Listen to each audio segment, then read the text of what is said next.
Today in this special experiential video on ATD Tales, we will learn 5 small stories. They will look simple, but each story will have a deep intellectual and spiritual message hidden in it.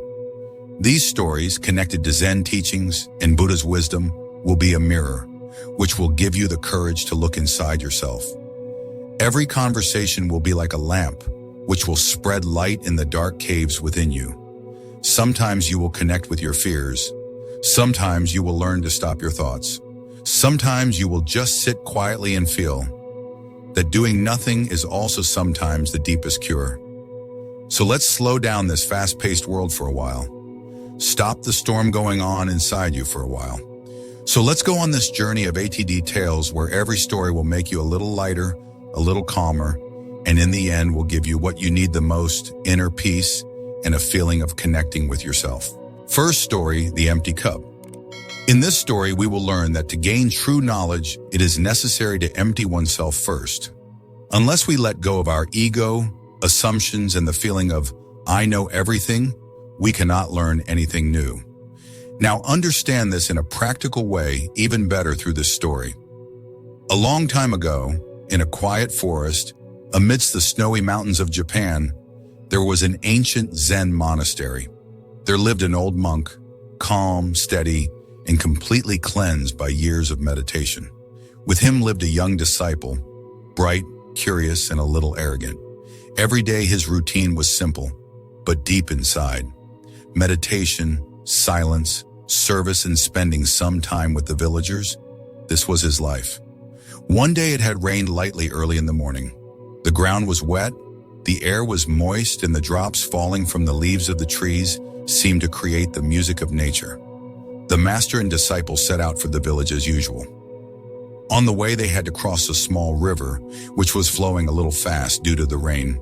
When they reached the riverbank, there stood a young woman, about 25 years old, wrapped in a silk sari, looking at the river with worried eyes.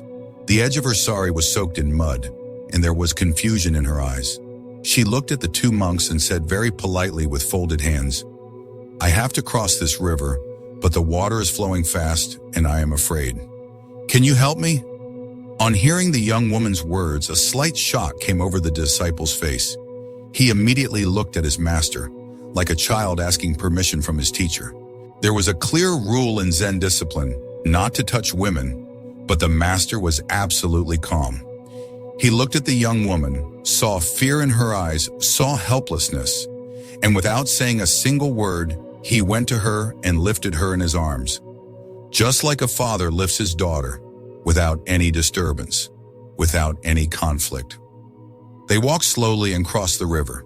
The master put the young woman down safely on the bank. The young woman bowed down and said thank you and left from there. The guru moved on without any particular reaction, but the disciple's eyes had widened. A storm had risen inside him. He remained silent the whole way. But a conflict, an anger, a confusion was raging inside him. How did the guru do this? This is against the rules. An hour passed, 2 hours passed, and finally the disciple burst out. Gurudev, how did you do this? You picked her up with your own hands. Don't you remember what we have been taught? That we cannot touch women? Then why did you do this? The guru stopped right there. The wind stopped. Even the trees seemed to have fallen silent. The guru slowly looked into his eyes and said, I had left that woman as soon as I helped her cross the river, but you are still carrying her in your mind? The disciple was stunned. He tried to say something, but no words came out. The guru's voice was soft, but its echo was very deep. The guru said that there are many things in life that we should leave where they happen. One thing, one moment, one experience. And if you tie it in your mind, it will become a burden with time. Often we carry not the events, but their memory, and that memory binds us. This is what Zen says, let it go. If you hold on to everything, nothing new will be able to enter inside you. Freedom of mind is achieved only when we learn it is more important to let go than to hold on. The disciple's eyes became moist. He did not reply, but something inside him started melting. Now, this story makes us understand that we all are like that disciple. We keep repeating inside ourselves the things that have passed. Every time, every moment, every scene, as if the river of our memory never stops. But peace is found only when we accept that letting go of the past is also an art. It is necessary to empty the mind to live in the present. The true practice of Zen begins when you learn to say, I will not hold on to this anymore. I will let it go now. I am free. Second story, the sound of one hand clapping. This story will teach us that, more than the questions, it is important to delve into them. All answers are not found through logic, but through experience and meditation. Now understand from the story, many years ago there was a quiet and ancient Zen monastery in the hills of Japan. Meditation flowed even in the air there, and every stone, every tree, every step seemed to be absorbed in some meditative practice. An old guru lived in this monastery, to whom countless seekers came to find a cure for their restlessness and mental afflictions in life. There was the stability of centuries in his eyes, and such a weight in his silence, which was beyond words. One day a young boy arrived at the gate of that monastery. His body was tired, mind was burdened, and soul was restless. There were thousands of questions in his eyes, and he seemed to be begging for peace. He came in front of the guru, bowed down to the ground, and humbly said, Guru Dev, I have lost my way. My mind is full of noise. No thought stops. I want only one thing, peace. Please show me the way. The guru looked into his eyes and asked, Do you want only answers, or have you come in search of truth? The disciple said, I want something that will help me understand myself and be alone and peaceful even in this crowd. The guru remained silent for a few moments, then smiled and said, Okay, so here is your first question. What is the sound of one hand clapping? Go and find the answer and tell me. The disciple was startled. He had never heard such a question before. He said hesitantly, But Gurudev, clapping is done with two hands. The guru only smiled. He did not say anything.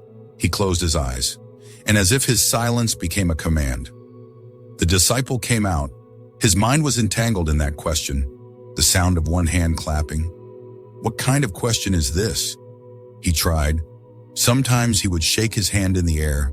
Sometimes he would hit it against other body parts. Sometimes he would bring it close to his ear and try to hear something. But the answer was far away, as if he was trying to see something inside the fog. He read books from Buddha to modern philosophy. He listened to the discourses of yogis and philosophers. But every time the answer slipped from his hands like sand, he was getting tired. One day he said to himself, Is this a joke? The guru has confused me. But then a voice came from somewhere inside. The guru of Zen never jokes. Maybe the problem is not in the question, but in the way you think. Days passed, seasons changed. Now the disciple started feeling more than thinking. He would sit in quiet places, meditate under trees, listen to the moisture in the air, watch the movements of his mind. Slowly he started changing. He was no longer seeking an answer to the question, but letting go of himself. And then one cold morning, he went to the bamboo forest. There was dew on the ground. The air was fresh. The soft sounds of the birds were as if part of an ancient melody. He sat there in peace, in silence. He closed his eyes and for the first time did not ask himself anything. He just kept feeling every breath, watching every thought come and go. And then something happened. No light burst forth, no sound came, but within him, a depth opened up. He heard the sound of a hand clapping. No, it was not a sound. It was a feeling, a vibration of silence, which appears only in experience. He knew that the answer does not come from logic. The answer comes when you stop asking. The disciple stood up. He was no longer a boy. There was a peace on his face that came not from an answer, but from rejection. He went to the master. The master looked at him and smiled without asking anything. The disciple said nothing, just closed his eyes and sat in silence. The master said, Now you know the answer, because you have learned to listen to the silence that speaks from within. Dear listener, this story teaches us a profound truth. Not every answer is hidden in our logic. Sometimes it is found in the depths of silence, in the peace of meditation, and in withdrawing from ourselves. Zen teaches us not to run away from the question, live it, sit with it. And when you become silent, the answer will reveal itself to you. Third story, the farmer's luck. In this story, we will learn that what appears good or bad, only time tells what it really is. Haste to call the events of life good or bad is the cause of stress. Now understand from the story, once upon a time, a farmer lived in a small village in ancient China. His life was very simple, a mud house, an old horse, and a young son. The farmer worked hard in his fields, bore the brunt of the weather, and found his peace in it. He did not have much, but he was content. Neither did he speak much, nor did he react immediately to anything. The people of the village often considered his silence strange. One day something happened that drew the attention of the whole village towards him. His only horse, which he used to plow his fields, ran away. In the morning when the farmer was going towards his field, the horse was nowhere to be found. The villagers came running to him and said, "Hey, your horse ran away? What a great misfortune you have. How will you work in the fields now?" The farmer said in a calm voice, "Maybe." People were shocked. "What do you mean by maybe? Your horse has gone. It is clearly bad luck." The farmer smiled and shook his head. "Who knows if this is luck or not? Only time will tell." The villagers fell silent. They did not understand what he said. Some days passed. One morning when the farmer was going towards the field, he saw that his lost horse had returned, and not alone, but 3 wild horses were also with him. Now he had not 1 horse but 4 horses, and that too without any price. The villagers came to his house again, this time with a mixture of surprise and jealousy on their faces. The villagers said, "Wow, now your luck has changed. What a great fortune." The farmer gave the same old answer, "Maybe." People laughed again. Why does this man never say anything for sure? A few weeks later, the farmer's son was training those new wild horses. He got on the back of a horse. The horse went out of control and threw him hard to the ground. His leg was broken. Now his son could not get up from bed for months. The son who used to help in the fields was now lying helpless. The villagers came again, and this time expressed sympathy and said, "Oh no, now this is pure bad luck. These horses cost your son dearly." The farmer replied in the same way as before, "Perhaps." The villagers got angry and said, "You always say this, perhaps, but don't you know the difference between good and bad?" The farmer remained silent. There was depth in his eyes as if he had learned to see the waves of life from the ocean. A month later, war broke out in the kingdom. The king's soldiers came to every village. All the young boys were forcibly recruited for the war. Every young boy of the village was forcibly taken away. Only one survived, the farmer's son. Because his leg was broken, he remained safe in the village with his father. Now the villagers came again, with expressions of regret and deep thought on their faces. They said, "Your son survived. Perhaps falling from the horse was his fate. It seems that incident became a blessing." The farmer took a deep breath and said, "Perhaps." Dear listener, this Zen tale is not just the story of a farmer. It is a mirror of those countless events of life, which we quickly judge as good or bad every day. But just think, do we really know what an event has brought for us? Can we understand the future consequences in advance? What we consider bad can become a path to some greater good, and what looks good sometimes becomes a cause of anxiety and attachment within us. Zen teaches us to look at every event with a neutral mind. Don't react, receive. Because life is not always against you, it is just preparing you. Story number 4, the moon cannot be stolen. In this story, we will learn that true happiness comes from within. No external thing can deprive us of it. If you are peaceful within, then nothing can steal your inner peace. Let us understand from this story. A long time ago, in a hilly region, where the wind played music on the bamboos, there, near an ancient temple, in a lonely hut, lived a Zen monk named Ryokan. Ryokan's life was as peaceful as the depth of a lake. He was a priest of peace who did not have any property. He was neither an officer of any post nor a guru of any institution. His biggest wealth was inner peace. His life was very simple. He would wake up early in the morning and walk along the riverbanks. He would teach poetry to children, explain the true meaning of small things to the villagers, and then meditate in solitude. This was his life. His hut had only a broom, an earthen bowl, a water pot, and a bamboo mat for meditation. There was no safe, no copper plates, no big bookshelf. His most precious companion was the complete present. One night the sky was absolutely clear. The moon was shining with all its peace and light, as if a divine lamp was twinkling in the darkness of the night. Ryokan was engrossed in meditation inside the hut. There was the shiver of the forest outside and silence inside. But then he heard someone coming from the door of the hut. The door opened slowly, and a thief quietly entered inside. The thief was very tired. Perhaps he had been hungry for many days. His mind was restless. He had given up on life. He had received news that a sadhu lives alone. Perhaps he has hidden something precious. The thief searched the hut but found nothing. There was only an earthen bowl, a broom, and some tea leaves in the hut. Then Ryokan slowly came out of his meditation. His face was as calm as the moonlight. He saw that someone was in his hut, and that person's eyes were a mixture of fear, hunger, and anger. Ryokan did not shout, scold, or pick up any weapon. Rather, he smiled and said, "You have come so far, and I have nothing to give you. Take these clothes, maybe they will be of some use to you." He took off his own clothes very easily and placed them in the thief's hand, as if a friend was bidding farewell. The thief was stunned. For the first time in his life, he had seen someone like this, who had nothing yet had everything, who was impossible to rob because he was complete from within. The thief fled, and Ryokan, now completely naked, stared at the moon. The sky was very quiet that night. The moon peeked through the light clouds as if witnessing for itself. Ryokan closed his eyes and softly said, "I wish I could give this moon to this thief, but no one can steal it." This story is not about theft from the outside.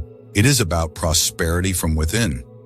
Most of us live under the illusion that happiness comes from external things, such as money, status, relationships, property, identity. And when these things are taken away, our peace is also taken away. But Zen monks like Ryokan remind us that true happiness comes from within. If your inner self is peaceful, no external person or situation can rob you. The depth of this story is that one who has found the moon within is never afraid of the dark. So the next time someone takes something away from your life, an opportunity, a relationship, or some aspect of your identity, stop and ask yourself, is my moon still shining?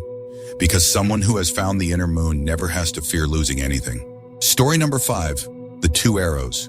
The first arrow is the pain of life. The second arrow is our mental reaction. We ourselves increase mental suffering with our thinking and reaction. Let us now understand this in detail through this story. It was evening time. The blue sky was slowly turning into purple. A light breeze was blowing on the leaves of the trees, and there was a deep silence all around, as if nature was also absorbed in meditation. Buddha was sitting with his disciples on the edge of a hill. A river was flowing below, whose gurgling sound was making the atmosphere more peaceful. At that time, one of the disciples, Anand, who was considered to be the most curious and sensitive disciple of Buddha, was sitting in meditation, but his face was full of restlessness. After meditation, Anand said softly, "Gurudev, I meditated, tried to be peaceful, but there is restlessness inside. The events of life do not leave me. Sorrow, pain, regret. How can I be free from this?" Buddha looked into his eyes. He had lowered his gaze, like a child shows his broken thing. Buddha smiled and said, "Come, Anand, listen to a story." Buddha said, "Suppose a person is walking alone in a forest. Suddenly an arrow comes from somewhere and hits him. The arrow pierces his skin and reaches the flesh, and the person falls down. He feels pain, a lot of pain. This is the first arrow, those events of life which are not in our control." Anand was listening carefully. Then Buddha said, "Now think, what will happen if that injured person gets hit by another arrow at the same place?" Anand said, "The pain will double. Maybe that person will not be able to bear it." Buddha nodded, "Absolutely. The first arrow of life is that which cannot be avoided, like the death of a loved one. someone's betrayal, loss of health, or any unexpected event. This is the truth of life. No one can escape it. Now the second arrow which we shoot ourselves. We think, why only me? We go back, wishing it had not happened. We are afraid of the future. What will happen now? We curse ourselves, blame others, and in this way we keep scratching our wound. This is the second arrow, Anand. It hits the mind, hits the soul, and the most important thing is that we shoot this arrow ourselves. Ananda's eyes were moist. He started remembering many incidents of his life, his mother's death, breaking of relationship with an old friend, the anger he showed on himself. He understood that he had endured the first arrow for years, but he was shooting the second arrow within himself every day. Buddha said, when we are in pain, we go through suffering. At that time, we often think that this pain is our story, but we forget the story that we create in our mind after that pain becomes the real chain. We imprison ourselves with our thoughts. I am alone. Injustice has been done to me. No one understands me. These are all the other arrows that repeatedly wound us. Then Buddha became silent. The air had become a little more calm. After some time, he said, Anand, if an arrow hits the body, then a doctor is needed to remove it. But if an arrow hits the mind, then one needs to look at oneself, accept it, and slowly let it go. Just like a leaf that falls into a river floats away, suffering too can float away if we don't hold on to it. That night, Anand sat down to meditate for the first time and said to himself, I will not shoot another arrow now. And for the first time, his mind felt light as he meditated. There was no silence within him, but a resonance. The resonance of acceptance, of silence, and of liberation. So the next time life shoots you with the first arrow, stop, take a deep breath, and ask yourself, are you going to shoot a second arrow at yourself? Or will you now follow the path of peace shown by the Buddha? And so on. We heard 5 stories. Each story connected us to an aspect of life that we often ignore. Inner peace. Their meanings were deeper than words, and their experiences were more important than stories. If you have found yourself in these stories, then understand that you have taken the first step towards spiritual peace. Now just sit quietly for some time. Take a deep breath and feel how much has changed within you. If you found this experience soothing, then subscribe to ATD Tales channel for more such peaceful videos. Like the video and share it with someone who is looking for peace today. Remember, peace is not somewhere outside. It is within you. You just need to listen to it. We will meet again with a new story, a new learning, and a new experience. Thank you for staying connected with ATD Tales.